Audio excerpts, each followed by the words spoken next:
नमस्कार, आप जुड़ चुके हैं बटने पोस्ट के साथ। मैं हूं गोपाल झा।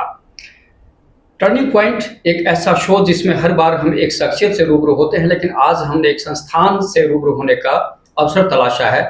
मैं बात कर रहा हूं कॉन्सेप्ट क्लासेस की, जो हनुमानगढ़ में एक प्रतिष्ठित संस्थान बन चुका है। और उसके जो रिजल्ट है, क्योंकि कोई भी संस्थान है, खासतौर पर जब शैक्षणिक शिक्षा की बात करें तो उसका जो परिणाम आता है वही उसकी पहचान होती है। और हमें लगता है कि कॉन्सेप्ट क्लासेस बहुत कम समय में अभिभावकों और स्टूडेंट्स के दिल में जगह बनाने में कामयाब रहा है। और इसके पीछे जो तीन शख्स हैं, जो तीन पिलर के रूप में काम कर रहे हैं, मेरे साथ हैं सतनाम सिंह खोसा, ललित भटेजा जी और श्रवण यादव जी। आप तीनों का बहुत बहुत स्वागत है। सबसे पहले सतनाम जी, मैं आपसे शुरुआत करना चाहूँगा इस बातचीत को कि कॉन्सेप्ट क्लासेस की शुरुआत कैसे हुई थी, वो थोड़ी हम कहानी आपसे सुनना चाहेंगे। क्योंकि जिस वक्त हनुमानगढ़ में एजुकेशन का जो लेवल था बहुत बेहतर नहीं माना जाता था, खासतौर पर जो कोचिंग की बात करते हैं, क्योंकि यहाँ तो सिर्फ यही था कि भाई BA और MA, इससे ज़्यादा कोई एजुकेशन का कोई माहौल नहीं था। उस समय आपने नीट और IIT की बात की, कोचिंग इंस्टीट्यूट खोलने की बात की, तो शुरुआत कैसे हुई? सर एक्चुअल में 2015 के अंदर नीट की शुरुआत हुई थी, कंसेप्ट क्लासेस की शुरुआत हुई थी। हमारा हेड ऑफिस बीकानेर में है, भूपेंद्र बिड्डा जी उनके डायरेक्टर हैं। तो हम लोग ये सोच रहा था, मैं भी काफी देर से ये सोच रहा था कि हनुमानगढ़ के अंदर जो है कोई कंपटीशन का कोई भी ऐसा कोचिंग था ही नहीं। और मैं खुद इस फील्ड से था, मैंने खुद ने नीट की तैयारी की थी, कोटा जाकर तैयारी की थी। तो वहां की प्रॉब्लम्स मैंने देखी थी, सीकर की प्रॉब्लम्स मैंने देखी थी। इच्छा थी लेकिन कोई ऐसा प्लेटफॉर्म मिल नहीं रहा था। तो फिर भटेजा सर से, श्रवण सर से मुलाकात हुई। ये सीकर से है, बीकानेर से है ललित भटेजा सर। तो बस ऐसा ही प्लान बना कि चलो अपने एक मिलके ट्यूशन ही पढ़ा लेंगे, बच्चों को बाहर ना जाना पड़े, ऐसे ही करेंगे। तो हनुमानगढ़ के अंदर तो उसको इधर से हमें बिड्डा सर का भी सपोर्ट मिला। तो उन्होंने कहा कि आप ये कंसेप्ट क्लासेस जो चल रहे हैं उनकी आप यहाँ एक ब्रांच जो है आप यहाँ खोलो, आप इसको चलाओ। तो हमें एक प्लेटफॉर्म मिल गया और ऐसे साथी मिल गए मुझे, जो श्रवण सर सीकर से तो अपने काम में बहुत एक्सपर्ट, भटेजा सर बीकानेर से अपने सब्जेक्ट की मार थी। और ऐसे साथी मिलने के बाद हमने बिल्कुल ऐसी शुरुआत की थी कि शायद बस बच्चों को कोचिंग करवाएंगे, कुछ बच्चे हमारे पास आ जाएंगे और बस उन बच्चों को बाहर ना जाना पड़े, बस दिक्कतें ना हो और अपने यहाँ ये काम शुरू करेंगे। ये प्लानिंग के साथ हमने सोचा था। लेकिन धीरे धीरे उसके बाद अच्छे रिजल्ट्स आए। रिजल्ट्स आने के बाद अब विश्वास जमा हमारे ऊपर, पेरेंट्स का, पूरे शहर वालों का, बच्चों का, और आज आपके सामने बैठे हैं सर। चलिए भटेजा जी, चूंकि एक बात मैं जरूर कहना चाहूँगा, यहाँ पे आप तीनों अपने अपने क्षेत्र के महारथी हैं। सतनाम जी केमिस्ट्री पढ़ाते हैं, ललित भटेजा जी मैथमेटिक्स, और श्रवण सर जो है, श्रवण यादव जी, वो फिजिक्स पढ़ाते हैं। और तीनों ही अपने सब्जेक्ट में इन तीनों को महारत हासिल है। तो ललित भटेजा जी, सबसे पहले है कि आप तीनों की बात करते हैं पहले, क्योंकि देखिए 1, 2 और 3 हो गई, यानी तिकड़ी बन गई आपकी। और ये तिकड़ी बनी कैसे? क्योंकि आप सीकर से हैं श्रवण जी, आप बीकानेर से और आप हनुमानगढ़ से, तो तीनों का मिलन कैसे होता है? सर वही बात है ना कि जब जरूरत होती है तो चीजें अपने आप जुड़ जाती हैं जी। कंसेप्ट जब स्टार्ट हुआ था तो सतनाम सर हमारे शुरू से ही थे। फिर जैसे जैसे जरूरत हुई तो श्रवण सर आए, यहाँ पर मेरा आना हुआ, हम तीनों ने साथ में काम किया। तीनों की अच्छी ट्यूनिंग थी। और जब हमें ये समझ में आया कि हम तीनों की ट्यूनिंग बड़ी अच्छी चल रही है और हम वो रिजल्ट दे सकते हैं जिसके लिए बच्चा बाहर जा रहा है, तो बस उसी ट्यूनिंग की वजह से, उसी साथ की वजह से, उसी एनर्जी की वजह से, और सबसे बड़ी बात एक सेम सोच की वजह से, ठीक है, साथ जुड़े और अच्छी ट्यूनिंग रही। सब्जेक्ट वाइज हमें कोई इशू था नहीं। और हम तीनों में एक चीज थी कि हम तीनों अपनी अपनी फील्ड को देख रहे थे, जो एक दूसरे की कमियां थी वो दूसरा साथी पूरा कर रहा था। तो एक कंप्लीट टीम बनी हमारी। और फिर साथ कारवां जुड़ता गया, साथी और जुड़ते रहे और चीजें अपने आप बेटर होती गई। श्रवण जी, हम आपसे जानना चाहेंगे, क्योंकि आप सीकर से ताल्लुक रखते हैं और सीकर तो बहुत बड़ा एजुकेशन हब है पूरा। और जब हनुमानगढ़ की बात करते हैं तो हनुमानगढ़ तो देखा जाए तो अगर वो बहुत जैसे नहरी बेल्ट तो ये है, लेकिन बाकी देखें तो सीकर, झुंझुनू उतना बढ़िया कृषि क्षेत्र नहीं है वहाँ पे। लेकिन एजुकेशन के हिसाब से देखा जाए तो बहुत रिच है वहाँ। और ये बिल्कुल हम लोग कहते हैं एकदम गरीब स्थिति थी यहाँ पे। तो हनुमानगढ़ में क्या स्कोप नजर आया और कैसे लगा कि यहाँ पर कुछ हो सकता है? सर एक्चुअली जब मैं सीकर काम कर रहा था और अच्छी डोमिनेंट पोजीशन में काम कर रहा था, हर एक डेटा को वहां पे जब स्टूडेंट यहाँ से जब वहां पहुंच रहा था, तो जब उन स्टूडेंट्स का बैकग्राउंड एनालिसिस करते थे या फिर उन स्टूडेंट्स के कई बार घर आके हम लोग मिलते थे। अच्छा। मैं सीकर था तब भी हम लोग बच्चों के घर आके यहाँ पे हनुमानगढ़ तक या फिर चूरू सावा यहाँ तक आके हम लोग मिलते थे। ठीक है। जब उनके बैकग्राउंड को एनालाइज करते थे तो उन बच्चों में एक सक्सेस की भूख देखते थे, लेकिन एक चीज उसमें हो रही थी कि उन बच्चों का जो इनिशियल स्टेज की जो कहीं ना कहीं कहें कि इनिशियल स्टेज जो थी ना वो खराब हो रही थी बच्चों, और उसकी पूर्ति यदि मेरे को लगता था कि इसकी यदि प्रॉपर तरीके से इसकी पूर्ति करी जाए तो ये बच्चे आगे जाके बहुत अच्छा रिजल्ट दे सकते हैं। तो हमारा एक मकसद ये था कि उसको स्टार्टिंग से वो जो कमी रह रही थी उसको पूरा करा जाए और फिर उस कमी को पूरा करते हुए आगे रिजल्ट में कन्वर्ट करा जाए। और मैं ये भी देख रहा था कि यहाँ के बच्चों को यदि प्रॉपर एनवायरनमेंट यदि इनिशियल स्टेज पे मिलना स्टार्ट हुए तो बच्चे वहां जाके भी बहुत अच्छा रिजल्ट दे रहे थे। ठीक है, इसलिए हमने उसको स्टार्टिंग से थोड़ा सा शुरू करा। स्टार्टिंग से मेरा मतलब यहाँ पे 11-12 से कि 11-12 से हमने उस चीज को स्टार्ट करा और स्टार्ट करके आज रिजल्ट आपके सामने है कि अब की बार का रिजल्ट तो आप लोगों ने देखा। नहीं, बहुत शानदार, तो काफी बड़े शहरों से भी आगे था। नहीं, बिल्कुल। तो उसमें हम लोग सक्सेस हुए। चलिए भटेजा जी, शुरुआती सफर के बारे में कुछ बताइए कि कैसे अनुभव कैसा रहा शुरुआत में? सर अनुभव तो बहुत चैलेंजिंग था क्योंकि नई जगह और हम एक ऐसी चीज लेकर आए थे जिसकी हनुमानगढ़ को शायद तक आदत नहीं थी।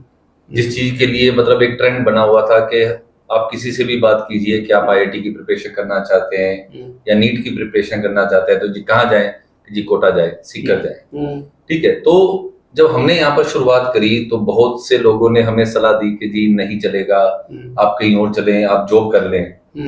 ठीक है, पर वो एक जिद थी जो हम कंसेप्ट के अंदर हमें टैगलाइन हमारी चलती है, जिद, जुनून और जीत। तो जिद्दी तो थे ही थी, पहले दिन से थे, तीनों ही थे। ठीक है, स्टार्टिंग के फेज में बड़ा स्ट्रगल किया पर कभी हिम्मत नहीं आ रही थी। तीनों एक दूसरे को अच्छा कोऑपरेट करते थे, एक दूसरे को हौसला देते थे। सतनाम सर हमारे लोकल थे, तो ये हमेशा ही कहते थे कि सर नतीजे आएंगे, धीरे धीरे आएंगे, विश्वास बनते बनते बनेगा। मेरी खुद की पैदाइश गंगानगर जिले की है, तो थोड़ा सा इस एरिया को ज्यादा अच्छे से जानता था। ठीक है, समय लगता है, पर स्टार्टिंग में रिजल्ट आए तो ये भी सुनने को मिला जी कि गलती से आ गया होगा जी, तुक्का लग गया होगा जी। पर जब लगातार नतीजे आने लगे और इस बार तो जो नतीजा था वो राष्ट्रीय स्तर का परिणाम था सर। सबसे ज्यादा मैं विश्व को जैसे 99.91%, ये बहुत बड़ी बात है कि हनुमानगढ़ का बच्चा अगर वो भी कॉन्सेप्ट क्लासेस का बच्चा 91.9 बहुत बड़ी बात है, बहुत बड़ी बात है। और उसमें ऐड करने वाली बात ये भी है कि वो सिर्फ एक बच्चा नहीं है सर, उसके बाद में 99.75 के अप्रोक्सीमेट है, फिर उसके बाद में 99.56 के अप्रोक्सीमेट है, फिर 99.25 है, फिर 99.05 है, फिर 99.04 है। क्या हुआ? एक परिणाम सर तुक्का हो सकता है सर, इतने परिणाम नहीं, इसके लिए पूरी टीम बधाई के पात्र है और मैं तो समझता हूँ कि देखिए हनुमानगढ़ के लिए बहुत बड़ी बात है ये। चलिए सतनाम सर, हनुमानगढ़ को आपने बड़े नजदीक से देखा है, देख रहे हैं और देखेंगे भी। यहाँ के स्टूडेंट्स के बारे में क्या राय है आपकी कि किस तरह के स्टूडेंट्स हैं यहाँ पर? बिल्कुल सर, ये हनुमानगढ़ में जैसे मैंने पहले से ही पढ़ा रहा हूँ सर, मैं इससे पहले कोचिंग फील्ड में लगभग 2011 से हूँ, तब भी यही देख रहा था कि हनुमानगढ़ का बच्चा जैसे श्रवण सर ने भी कहा कि उसको सक्सेस की भूख है। लेकिन एक प्रॉब्लम ये है कि हनुमानगढ़ के बच्चों को ना कॉम्पिटिटिव एनवायरनमेंट शायद मिल ही नहीं रहा है ना, और वो एनवायरनमेंट अगर उसको प्रॉपरली मिल गया, जैसे हम लोगों ने भी कोशिश की और उसमें कामयाब भी हुए। बच्चा टैलेंटेड है, बच्चे के अंदर आगे बढ़ने की इच्छा है, कुछ करने की इच्छा भी है, लेकिन एक शायद प्रॉपर गाइडेंस नहीं उसको मिल पा रही थी।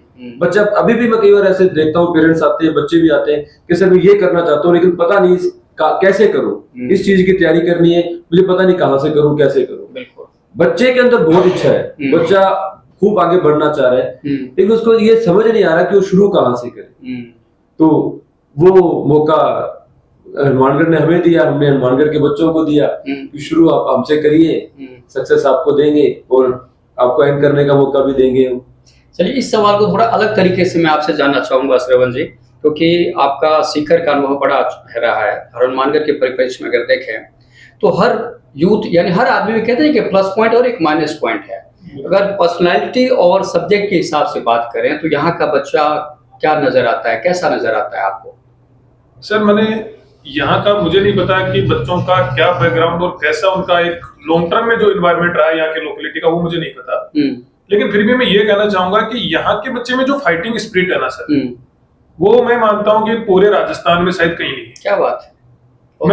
आप मुझे बताया कि सर आपका बैकग्राउंड बिहार से है, मैं आपको खुश करने के लिए नहीं बता रहा, लेकिन ये बैकग्राउंड और ये फाइटिंग स्पिरिट जो है या तो मैंने बिहार के बच्चों में देखी है या फिर हनुमानगढ़ के बच्चों। क्या बात है, बिहार और हनुमानगढ़ को मिला दिया तो मेरे लिए इससे नहीं सर, बिहार में जैसे आईएएस में रिजल्ट देखते हैं उनका, तो ये फाइटिंग स्पिरिट या तो वहां देखिए या फिर सर मैंने हनुमानगढ़ के बच्चों में देखी है। और ये सर मैं मेरे सिर्फ वर्ड्स नहीं है, ये रिजल्ट बोल रहा है सर कि हमारे पास अब की बार सर नॉन मेडिकल में ओनली 38 स्टूडेंट थे, उसमें से 5 स्टूडेंट तो सर 99 प्लस है सर, और वो अपने आप में राष्ट्रीय स्तर का रिजल्ट है। काफी बड़े बड़े शहरों से वो बच्चे आगे हैं, जहाँ पे 35 हजार बच्चे पढ़ रहे थे सर, उनसे आगे अपने बच्चे बैठे हैं। बहुत बढ़िया। तो वो कहीं ना कहीं बच्चों की वो स्पिरिट का ही कमाल है सर। बिल्कुल। ललित जी, आप कैसा महसूस करते हैं इस मुद्दे पे बच्चों को लेकर? नहीं सर, बच्चों का तो ये चीज तो मैं पहले हमेशा देखता था कि ना बच्चों में ना सबसे बड़ी दिक्कत जो आती थी ना सर, कि जब बच्चा बाहर जा रहा था तो उनकी पूरा परिवार डिस्टर्ब हो रहा था, और उसी वजह से कई पेरेंट्स बच्चों को बाहर नहीं भेज पा रहे थे, कुछ फाइनेंशियल कंडीशंस की वजह से नहीं भेज पा रहे थे। बिल्कुल। तो यहाँ पर एक तो सर फाइनेंशियल बर्डन उनका खत्म हो गया, दूसरा जब उन्होंने देखा कि नतीजे यहाँ पर भी आ सकते हैं, बच्चा अगर ईमानदारी से मेहनत करे और उसको प्रॉपर गाइडेंस मिले तो बाहर जाने की जरूरत नहीं है। ठीक है। और ये अपॉर्चुनिटी आने के बाद अब हर बच्चे की इच्छा होती है कि जब हम कर सकते हैं तो हमें मौका क्यों नहीं मिलना चाहिए, और उनके पेरेंट्स ने भी उनको मौका दिया और हमारे साथ मेहनत कर रहे हैं सर। अभी जो नतीजे आए हैं आप देखें कि एक ही परिवार के बच्चे हैं हमारे पास, जैसे जो बच्चा रोहन गुप्ता जिसके 99.91 परसेंटाइल है, उसका बड़ा ब्रदर भी हमारे पास से सिलेक्ट हुआ था। अच्छा, सचिन गुप्ता। क्या बात। अब वो प्लेस भी हो गया, काफी अच्छा पैकेज लगा हुआ है उसका। तो परिवार के बच्चे हैं। ऐसे ही मेरे पास 2 बच्चे और थे, आयुष गगनेजा और आदित्य गगनेजा। एक एमबीबीएस डॉक्टर है और एक एनआईटी के अंदर नेटी हमीरपुर के इंजीनियरिंग। क्या बात। तो एक्चुअल में सर माहौल की बड़ी बात है कि परिवार से जब उनको माहौल मिलता है, अच्छा माहौल मिलता है, और सबसे बड़ी बात जो एक्स्ट्रा बर्डन है जो उसके बच्चे के दिमाग में कि बाहर जाने के बाद हर चीज उसको खुद मैनेज करनी है, वो चीजें दूर हो रही हैं और घर में चीजें मिल रही हैं। तो सर बच्चा बड़ा उसको पॉजिटिवली ले रहा है और वो चाहता है कि वो कुछ करके दिखाए। और हमारे लिए बड़ी अच्छी चीज है वो कि हमें ऐसे बच्चे मिल रहे हैं जो कुछ करना चाह रहे हैं, तो हमारा काम आसान हो जाता है। सही बात, सही बात।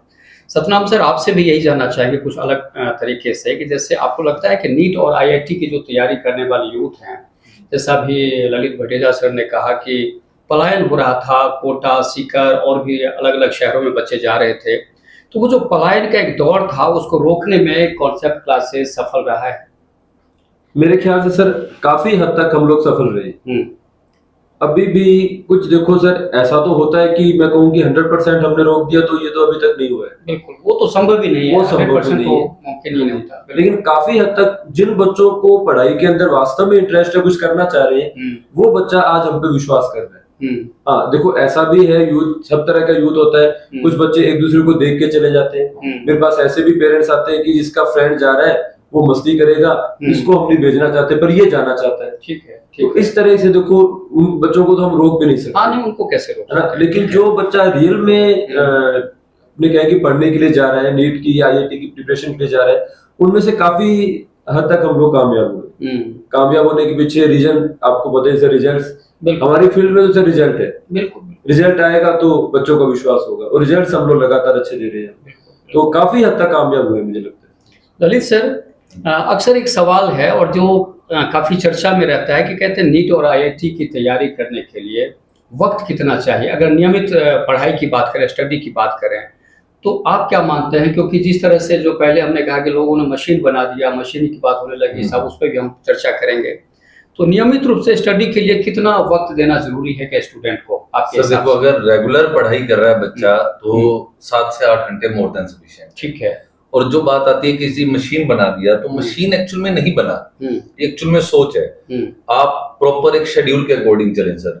अब बच्चा अपना रूटीन बनाए, तो हम उसको हमेशा ये कहते हैं कि आप पढ़ाई के साथ साथ अपने एंटरटेनमेंट का समय जरूर निकालें। ठीक है, ताकि आपको पढ़ाई बर्डन ना लगे। बिल्कुल। और सर सबसे बड़ी बात क्या आती है कि जो उसको बर्डन लगता भी है तो सबसे पहली बात तो देखो सर वो कहीं डिप्रेस नहीं होता क्योंकि पेरेंट्स फैमिली के साथ है। सेकेंडली हमारे time to time counselling session चलते रहते हैं। ठीक है। और थर्ड, हम मान के चलो सर हर 2 मंथ के अंदर एटलीस्ट हम कुछ ना कुछ एक्टिविटी जरूर कराते हैं ताकि थोड़ा सा स्पोर्ट्स हो गया, कुछ मोटिवेशनल सेशंस हो गए या कुछ अदर एक्टिविटीज होगी ताकि बच्चे का बर्डन बच्चा बिल्कुल कम कर, योगा वगैरह हर तरीके मतलब कोशिश ये रहती है कि किसी ना किसी तरीके से उसका बर्डन कम करते रहे हम।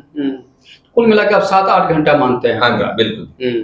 चलिए श्रवण सर आपसे जान लेते हैं, कहते हैं कि जैसे अभी पहले मैंने कहा कि स्टूडेंट्स को मशीन के रूप में तब्दील कर देते हैं कोचिंग वाले, इस तरह के आरोप लगते हैं, आपका क्या कहना है? क्योंकि जिस तरह से तनाव में बच्चे आते हैं, बड़े बड़े शहरों में हम देख रहे हैं कि बच्चे सुसाइड कर लेते हैं, लेकिन आपने भतीजा जी ने कहा कि नहीं, इस तरह से तनाव मुक्त करके बच्चों को पढ़ाने की कोशिश हो रही है। तो ये जो डिप्रेशन में आने वाले बच्चे हैं उनके लिए क्या कहेंगे आप? सर एक्चुअली मेरा मानना है कि जो साइंस फील्ड है और इस साइंस में भी जो नीट और आईआईटी वाला फील्ड है, ये देखो हार्ड वर्क तो थोड़ा मांगता है, इसमें तो कोई दो राय नहीं, लेकिन हार्ड वर्क से ज्यादा इंपॉर्टेंट चीज है यहाँ पे रेगुलरिटी। यदि रेगुलरली यदि थोड़ा थोड़ा करा जाए, फॉर एग्जाम्पल एग्जाम टाइम में कई बार मैंने देखा है, बाहर कई बड़ी सिटीज में मैंने देखा है कि उनको जो टारगेट्स दिए जा रहे होते हैं कोचिंग की तरफ से वो पूरे नहीं होते, और जब वो पूरे नहीं होते तो बच्चे डिप्रेशन में चले जाते हैं, बच्चे परेशान हो जाते हैं, उनको लगता है कि वो नहीं कर पा रहे। लेकिन वही चीज अपने यहाँ पे बच्चे की प्रॉपर मॉनिटरिंग रखें, इंडिविजुअल केयर रखें, और वो बड़े टारगेट देने की बजाय यदि थोड़े थोड़े टारगेट ईयर लॉन्ग मेंटेन रखें तो बच्चा बिना डिप्रेशन में गए, बिना परेशान हुए, घर वालों की नजरों में रहते हुए बच्चा अच्छा रिजल्ट दे सकता है, और इसमें हम लोग सक्सेस हुए हैं। और इसमें बच्चे को डिप्रेशन में जाने से और वो जो भी सिनेरियो बन रहे हैं बड़े सिटीज में, उससे बचा जा सकता है।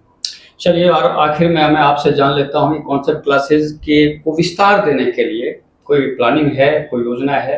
जी सर बिल्कुल। पहला तो मैं ये कहूंगा कि जो बहुत सारे ऐसे सर बच्चे हैं जो शायद फाइनेंशियली वीक होने के कारण उन्हें लगता भी ऐसा कुछ हम लोगों के सामने भी आता है कि कंसेप्ट क्लासेस के अंदर फाइनेंशियली वीक बच्चा नहीं जा पाएगा या इस तरह से। तो मैं आपको पहले बता दूं, आपके माध्यम से सबको बताना चाहूंगा कि ऐसा नहीं है। टाइम टाइम पर हमारे स्कॉलरशिप टेस्ट होते हैं। ठीक है। ये स्कॉलरशिप टेस्ट है इसीलिए कि वो बच्चा स्पेशली जो टैलेंटेड है, डिजर्व करता है, बट किसी वजह से फाइनेंशियली वजह से वो पढ़ नहीं पा रहा, तो उनके लिए ये हम लोग टेस्ट करवाते रहते हैं। दूसरा, जैसे गांव का बच्चा है, अब गांव के बच्चों को शायद तक उतनी इन चीजों की नॉलेज ही नहीं होती, नीट की, आईआईटी की, उसको नहीं पता होता है कि बहुत सारे बच्चों को ये लगता है कि नीट का एग्जाम 12th के बाद देते हैं तो इसकी प्रिपरेशन भी 12th के बाद होती है। ठीक है। जब मैं बताऊंगा कि 12th के 11th और 12th का सिलेबस नीट और आईआईटी में आता है, तो उनके लिए भी हम लोग क्या कि उनके पास जाके स्कूलों के अंदर, गवर्नमेंट स्कूलों में स्पेशली उनके पास जाके हम लोग सेमिनार कर रहे हैं कि उन्हें ये बताया जा रहा है कि आप प्रिपरेशन 11th से स्टार्ट कीजिए, 11th और 12th का सिलेबस ही आपके आगे काम आने वाला है। ठीक है। तो उनके पास टाइम टू टाइम जाकर, गवर्नमेंट स्कूल के बच्चों के लिए एक स्कीम ये भी रहती है, गवर्नमेंट स्कूल का बच्चा अगर कोई 90% प्लस लेके आता है, तो जैसे 12th के अंदर अभी रिजल्ट आने वाला है 12th बोर्ड का, तो उसमें अगर कोई बच्चा 90 प्लस लेके आता है तो उनके लिए स्पेशली हम लोगों की स्कॉलरशिप रहती है, उनको स्कॉलरशिप टेस्ट देने की भी जरूरत नहीं है। ठीक है। अभी जैसे मैं आपको एक एग्जांपल दूंगा सर, एक बच्ची थी मेरे पास आती थी, वो बच्ची क्या बहुत टाइम बाद मुझे पता लगा कि उसकी जो मम्मी है वो लोगों के घरों में थोड़ा काम करती थी, उसको हम लोग पढ़ा रहे थे और उसने कभी हमें बताया ही नहीं कि उसके साथ ये है, वो खुद भी काम करती थी, है ना। फिर जैसे मुझे 2 महीने बाद पता लगा उसके बारे में, तो हम लोगों की तरफ से भी उसको पूरी सपोर्ट मिली, उसकी पढ़ाई लिखाई टोटली फ्री थी, उसका स्टडी मटेरियल सारा फ्री था, इवन कि आज वो जम्मू के अंदर एक अच्छे एनआईटी कॉलेज के अंदर। क्या बात है, क्या बात। तो वो बच्ची, उस तरह के बच्चे हमारे पास काफी आते हैं। तो मैं कहना चाहूंगा कि जिनमें टैलेंट है, पढ़ना चाहता है जो बच्चा, पैसा बीच में नहीं आए, पैसा बीच में ना आने देना, ये भी एक हमारा मकसद है कि पढ़ाई के बीच में पैसा ना आए। ठीक है। वो सेकेंडरी है। ठीक है। पहले जो हम लोगों का मकसद इस काम के लिए हम लोगों ने शुरू किया है, अगर पैसों की वजह से हम अपने मकसद को साइड में कर दें तो ये भी हमारे लिए अच्छा नहीं होगा। तो ऐसे टैलेंटेड बच्चों के लिए रास्ते हमेशा खुले हैं हमारे लिए। बहुत बढ़िया। तो बहुत अच्छी बात है कि कॉन्सेप्ट क्लासेस का जो प्रबंधन है, जो बिल्कुल तीनों यहाँ पे धरोहर हैं, धुरंधर हैं, उन्होंने कहा कि पैसे बीच में नहीं आता। अगर बच्चों में क्वालिटी है, बच्चा कुछ करना चाहता है, तो उसके लिए स्कॉलरशिप की भी सुविधा बखूबी यहाँ पर उपलब्ध है। और आप सब कार्यक्रम में आए, आप सबका बहुत बहुत धन्यवाद। धन्यवाद। धन्यवाद।